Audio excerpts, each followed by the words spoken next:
Hello, and welcome to another episode on the Rise Above Cancer podcast.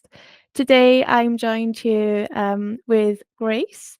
Hi, Grace. Hi, hello. Thank you so much for coming on the podcast today and coming to have a chat with me. No problem. Okay, so if you could tell the listeners a little bit about yourself, please. Sure. So I'm Grace. I'm an optometrist, and I was the person that saw Aimee for an eye test that kind of started everything off. So I'm originally from Shropshire in England, and then I moved to Cardiff for university in 2012, and then I've ended up staying in South Wales since then because I liked it so much. I met my now husband when we were in university halls together. We got married 8 years later, and now we've got a 16-month-old daughter, and I'm still working as an optometrist now in South Wales. Oh, amazing. I think when I first met you back in 2020, I don't think you were married then, No, were I you? wasn't. No, we got married in 2022, so yeah. Oh, congratulations, and Thank you. congratulations on your daughter as well. Thank you very much. Lovely. Okay, Grace. So can you tell us a little bit about yourself in regards to kind of like what you like doing when you're not busy being a mum? Yeah. Because Yeah, well, she is very time consuming because we're well into toddlerhood now. So most of the free time is chasing her around. I can relate to that. Yeah, I'm sure you can. But apart from that, kind of as a family, we like sea swimming, which Me too. yeah, so cold water dipping, Lush. very therapeutic.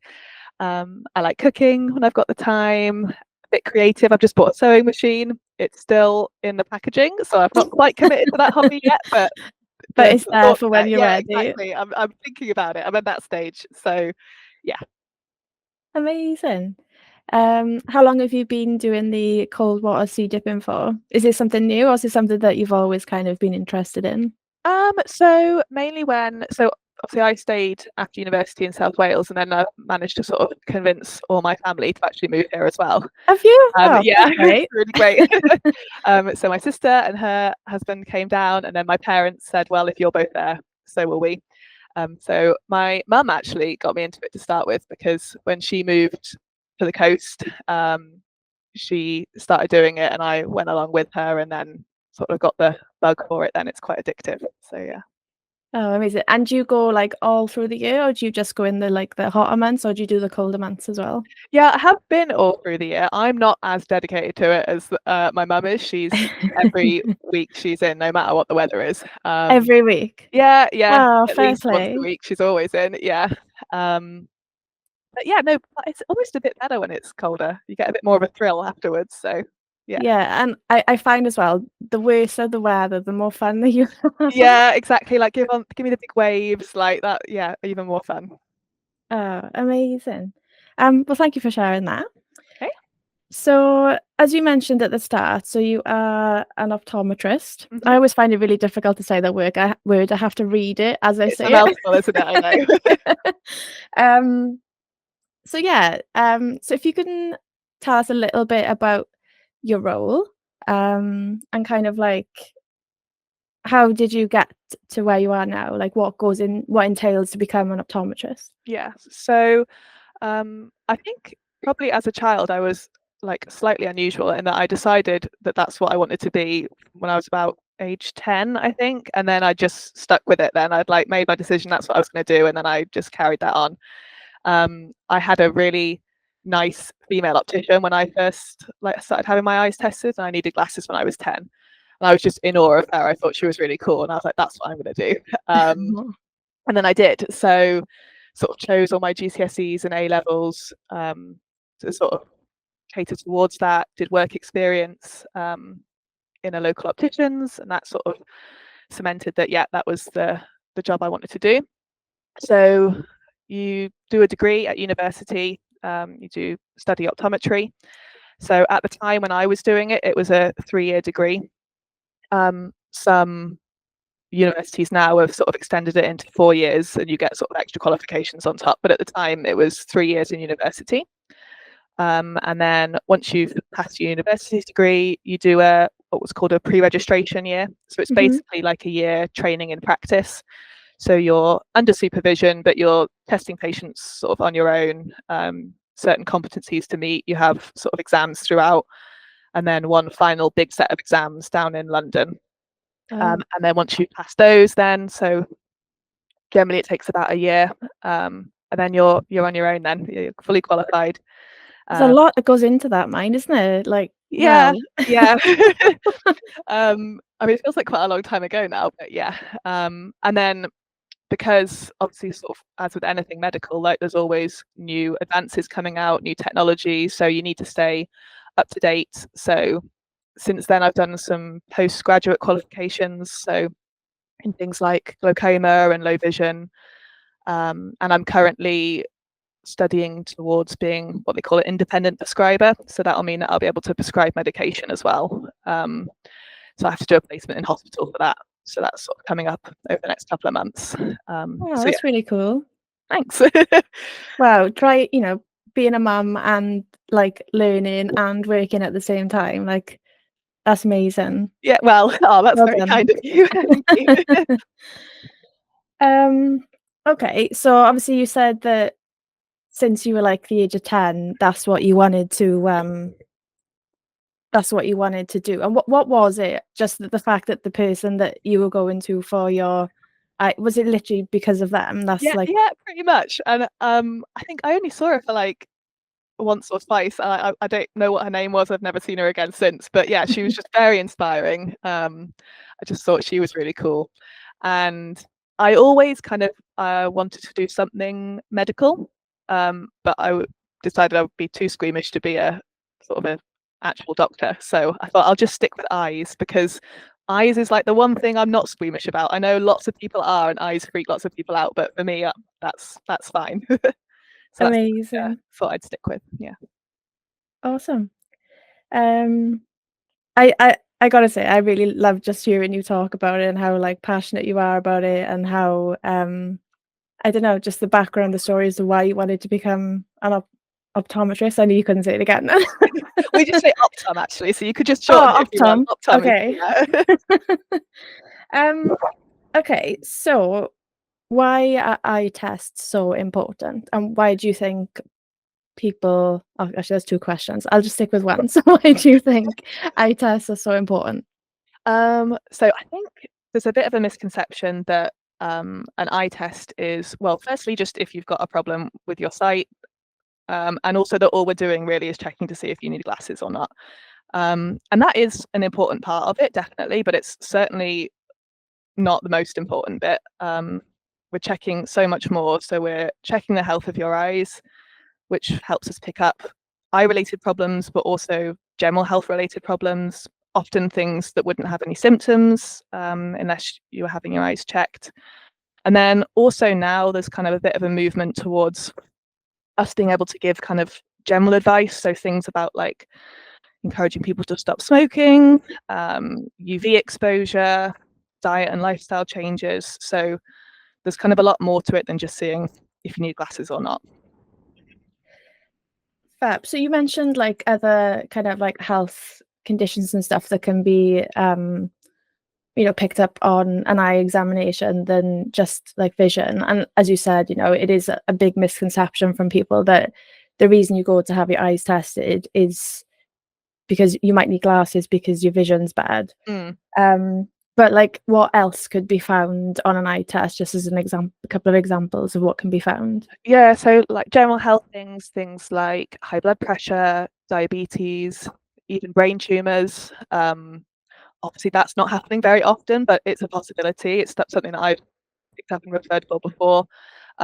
So well, I'm going to say it's cool, but that's going to sound nerdy. But a cool fact about the eyes is that it's the only place in the body where you can see a part of the brain and the blood vessels directly without having to like cut someone open. Or so you can tell a lot because you're seeing a lot as well. That's mad. Okay, and who should have eye tests? Everybody. So adults. So if you're 17 to 69, you should be having your eyes tested at least every 2 years. children, we generally would like to see them from about the age of 3, 4, when they're kind of before they've started school, yearly. And then if you're 70 or over, we like to see you yearly. And then there are kind of other groups. So diabetics can have an eye test every year, or if you're over 40 with a family history of glaucoma, that could be yearly as well. And then sometimes if we're just monitoring something, so if we've seen something but it doesn't require referral, but we want to keep a check on it, then we'll see you a bit more regularly as well. But everybody should be having their eyes tested, whether you've got symptoms or not, whether you wear glasses or not. Just the same as everyone should be going to the dentist to have your teeth checked, you should be going and getting your eyes checked as well. That's amazing that you said that, because that's literally what I say to people Oh, as really? well. Yeah.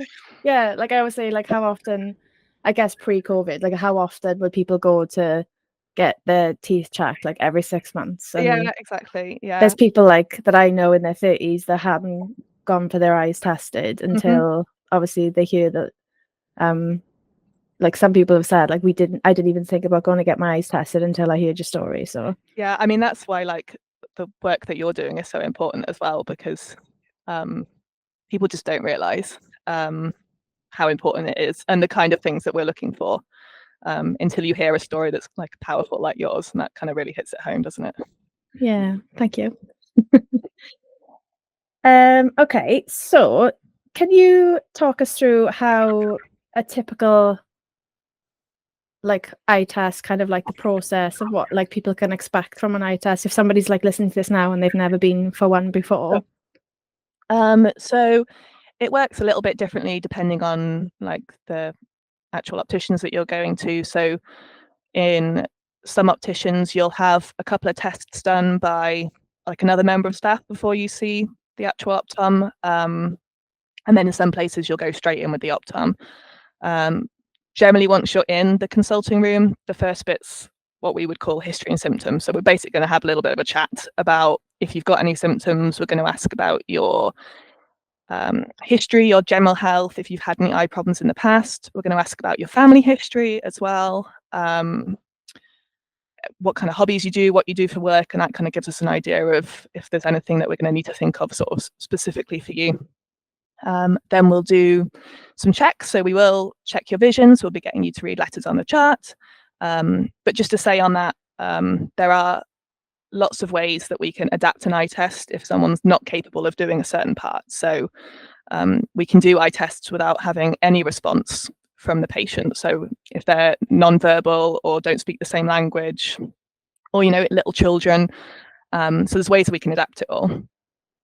So we'll measure your vision, do a couple of other checks in terms of how well your eyes are kind of working together. We call that binocular vision. Things like checking your pupil reactions. And then we'll work out if you've got a prescription or not, and check the health of the eyes. So generally that's done on a microscope. So it uses a bright light. It's not painful, but the light's quite bright. And then also we can do kind of additional testing. So things like doing 3D scans of the back of the eye, that's called OCT, and also testing peripheral vision. So like the outside edges of the vision as well. And then at the end, we'll go through all the results with you and kind of talk through what we found and any recommendations. So, you know, like with the I can't even say that word either. Yeah, peripheral. It's all a mouthful, isn't it? It's like a different language. So that's not something that's done like on every eye test. That's just done if you think that it is needed, is it? Yeah. So again, it'll kind of vary depending on the practice that you go to. So some practices will have, you know, certain rules in inverted commas in place as to who they do the peripheral vision test for. But in general, we kind of do it if the optom has a reason to do it, if there's something that we're looking for, or if you've got, you know, some other kind of condition. So like if there's a family history of glaucoma, we'll generally do it. If people are getting headaches, it's generally a good idea. So there's kind of certain times where it's recommended more than others. So basically you speak to the patient, is that the right word? Yeah, that's all. Yeah, and then you kind of like figure out after speaking with them then what kind of like tests and stuff that you'll need to do. Exactly, yeah. Okay. And if you could go into a bit more about like OCT scans and why they are so important.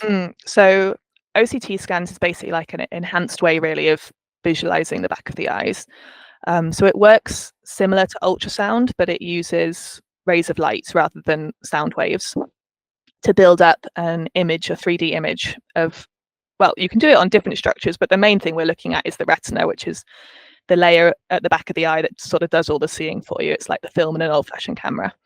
And that retina is made up of lots of layers, and these are microscopic, very, very thin, very, very small. But with an OCT, we can visualize all those different layers, and we can look for any abnormalities, basically.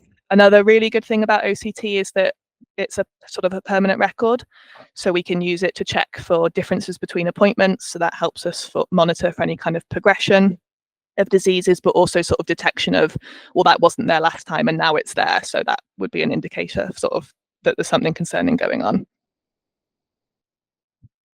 Cool. I don't know, I feel really nervous about this bit now because like I want to talk about obviously the day that I came in for my eye test. Do you remember much from that day or not? Yeah, because I think, well, I mean, it was memorable for not great reasons, obviously, because of the outcome. And, you know, it's not, you know, what happened in our appointment is not common by any means. Like, we're not seeing that all the time. Was that the first time that you'd seen it or not? I've seen a few what I would call lesions that I've referred thinking that looks a little bit suspicious. But yours was the first one where I was pretty confident on the day that of what it was. But we have to be really careful because we're not specialists. So you know, we're kind of like a GP for eyes in that if we see something that's, you know, abnormal, we're going to refer it to a specialist.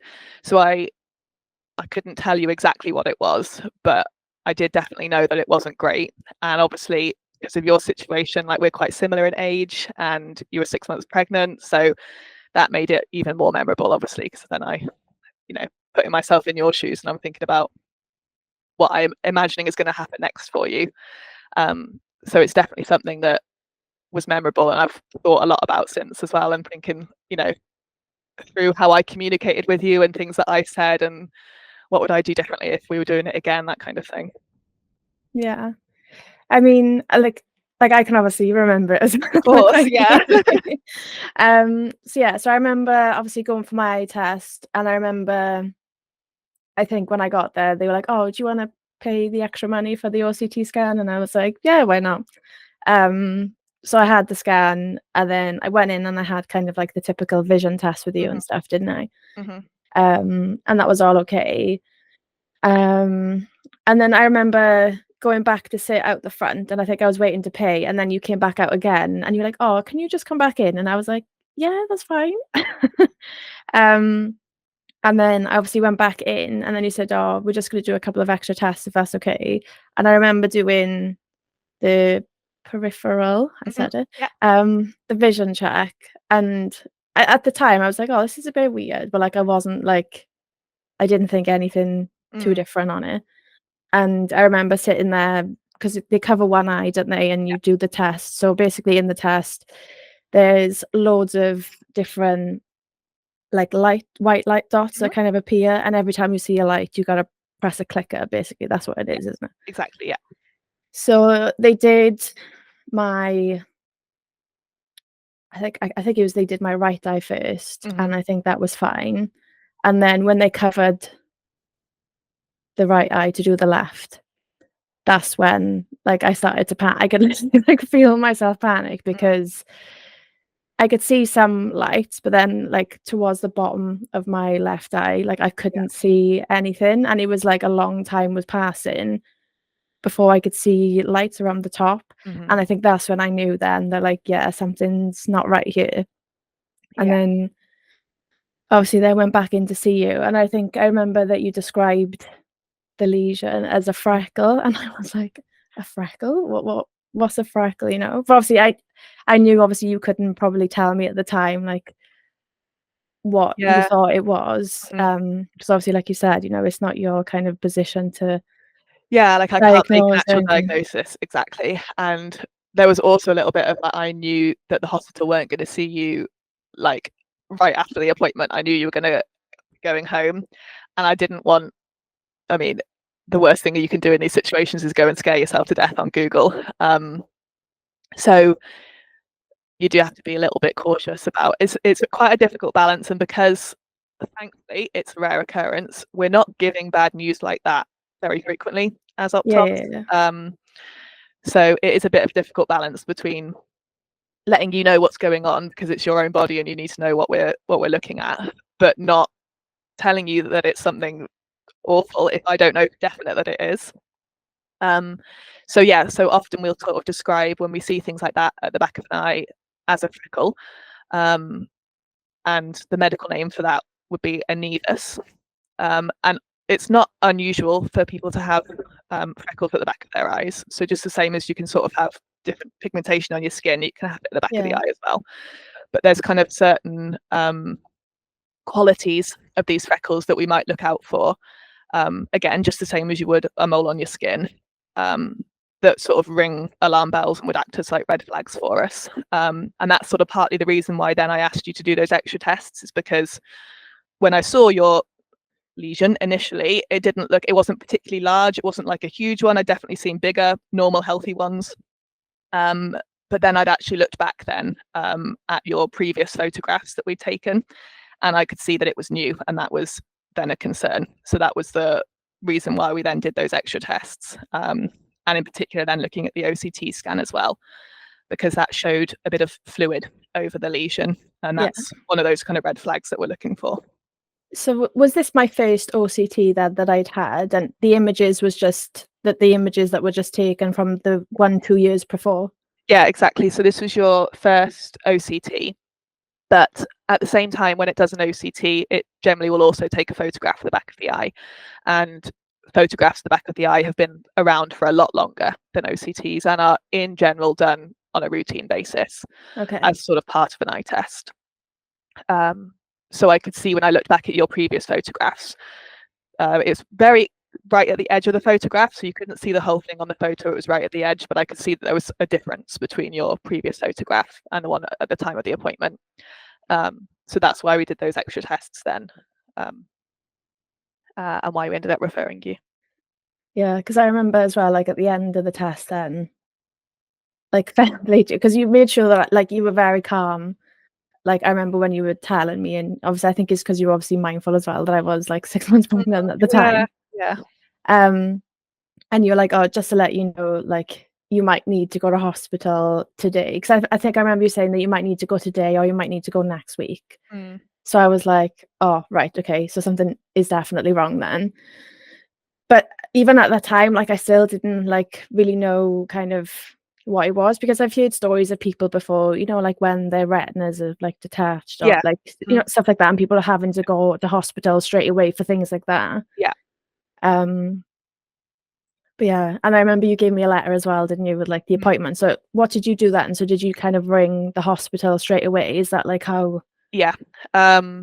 So again, this will kind of differ on area, and also a little bit on like how concerned you are, as to sort of like the speed that it needs to be seen. But in general, if we're worried that it's melanoma, we're going to call the hospital and let them know what our findings are, and then they'll generally arrange to see you relatively quickly. It's not the kind of thing that's going to change, you know, within minutes, hours, or probably even days. So it doesn't need to be like a straight there right now like it does with a retinal detachment. But it is something that needs to be seen pretty quickly, because you're going to need lots of further testing and then probably onward referral then to a more specialist unit. Which is what happened. Yeah.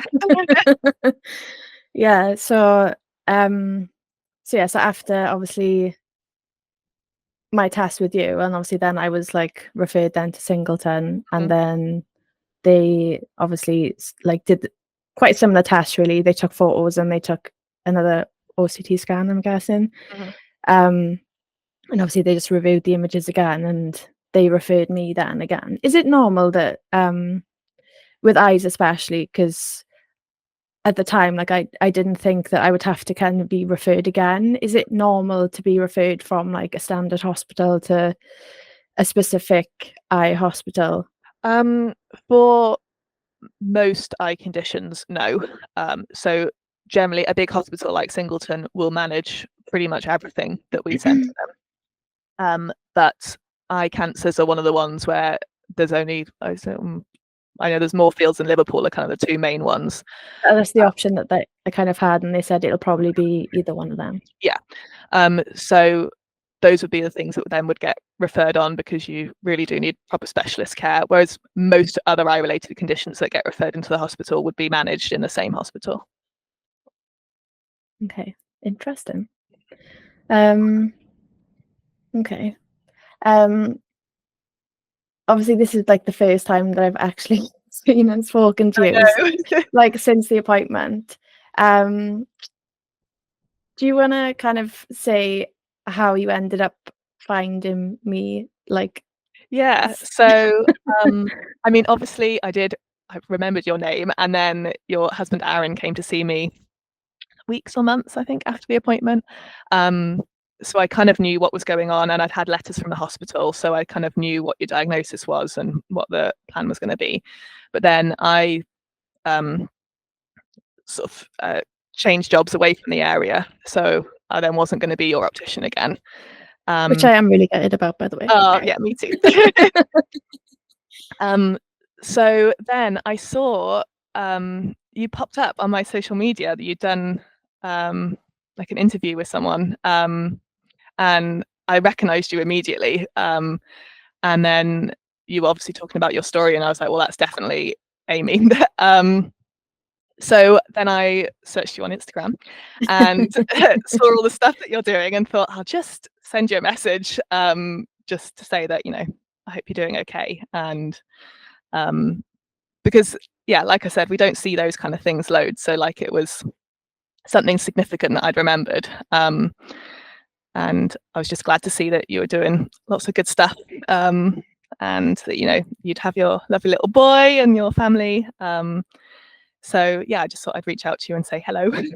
Yeah, and like I was so grateful that you did. And I remember saying, "Oh, Grace," but like obviously because you've got married, like you changed your name. And obviously Yeah. when I came to see you, we all had to wear masks because of Yeah. COVID. Mm-hmm. And I was like, "Oh, I don't recognize this person." And then I looked in my request thing. I think I'd missed the message because obviously it went into my request. And Yeah. then when I read it, I was like, "Oh my God." And I instantly like burst into tears. Obviously, like happy tears because like I was really grateful like that you reached out to me and yeah.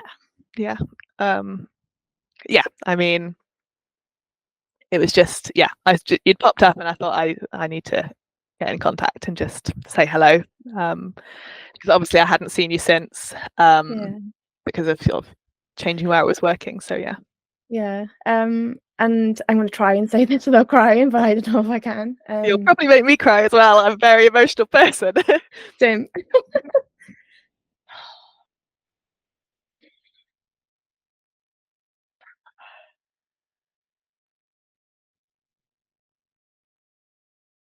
It's okay.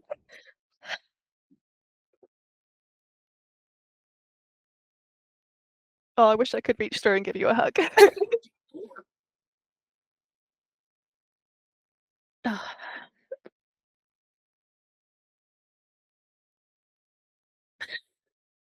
I will get there now. Don't worry. But I just want to say, like, huge thank you for. I know you were probably just going to say that you're only doing your job, but honestly, I think you saved my life. Oh.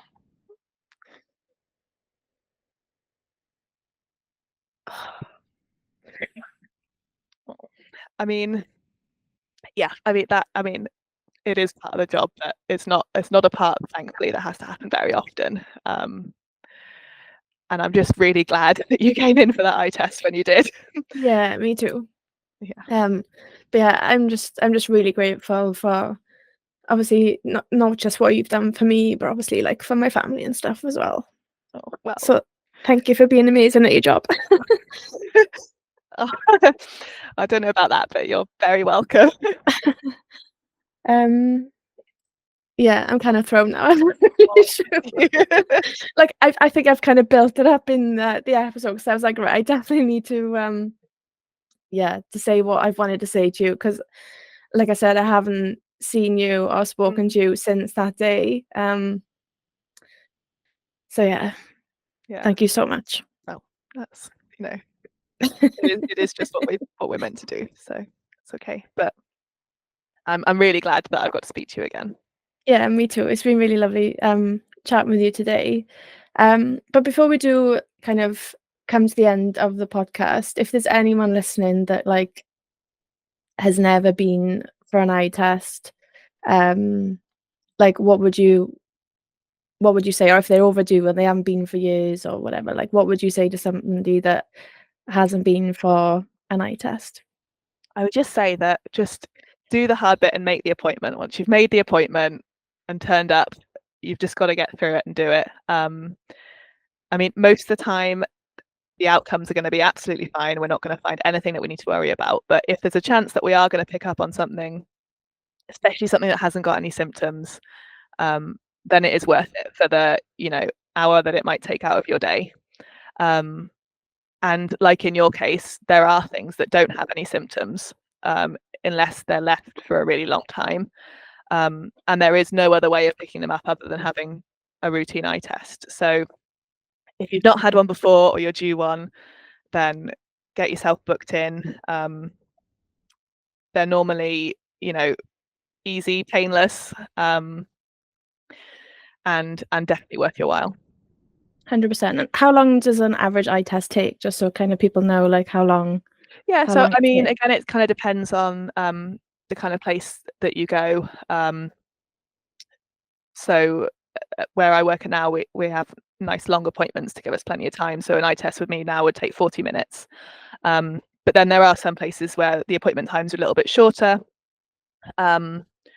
And sometimes, if you're going to need additional testing, it might take a bit longer. If you're going to need to choose glasses, it's going to take a little bit longer. So, allow an hour maybe for the whole thing. And that's probably roughly how long it's going to take. Yeah. And like you said, in the long run, it's going to benefit you knowing that everything's okay. And like, yeah. And that's why everyone that I speak to, I try to say, when was the last time you had your eyes tested? You're doing our work for us, so thank you. And then I get a look and I'm like, okay, well, that means you need to book in for an eye test. Yeah. I mean, as with anything, it's one of those things that if you're not having any problem, it is really easy to think, oh yeah, I'll get that done, at some point. But it is really important. It's worth prioritizing. 100%. Okay, Grace. Is there anything else that you would like to say or add or anything before we come to the end? I think we've probably covered all the important parts.